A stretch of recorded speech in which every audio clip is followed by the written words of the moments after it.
Tulad ng St. Mary Majore kagabi kung saan nagkaroon ng misang mga Pilipino, meron ding malaking video wall at doon meron ding mga deboto na sinusubaybayan kung anong napapanood nyo dyan sa Pilipinas, siya ring napapanood nila at siya ring nasasaksihan namin sa mga sandaling ito dito sa Vatican. Samantala mga kapuso, patuloy po ang pakikiisa ng sambayanang Pilipino sa buong mundo sa paglibing kay Pope John Paul II. Ibinabalik po namin sa inyo itong live at direktang feed na ito mula po sa Vatican, mga kapuso.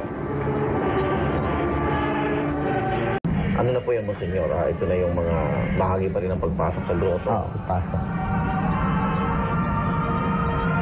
Ito nagbubuhat, ito yung mga taong simbahan din po. Yan ang mga papal knights. Mga lay persons po ito. Mga lay.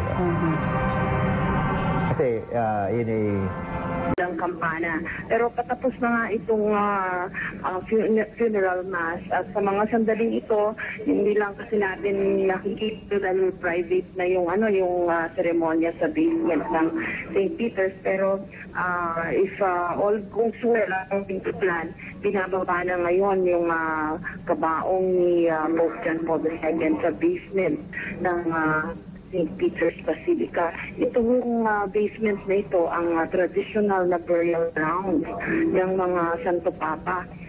In fact, nandoon Vicky Arnold yung nicho ni St. Peter. At noong minsan nakapunta ako dito sa Roma, ay nakita ko pa ito, no?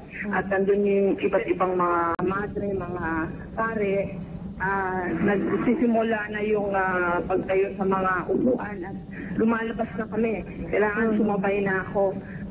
Okay. Sige, Jessica.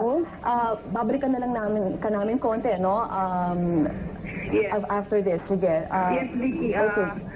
Okay, so yun na muna po ang mood dito sa harapan ng St. Peter's Square, dito sa Vatican.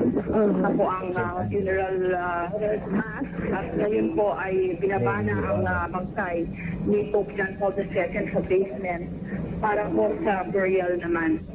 Alright, maraming salamat sa iyo, Jessica Soho, nag-uulat live mula sa Vatican City. Ayan, so nagsisialisan na ho yung mga tao, no, natapos na ang funeral mass, ang burial rites ay sinasagawa pa lang, at magbabalik pa rin po ang special coverage ng burial ni Pope John Paul II.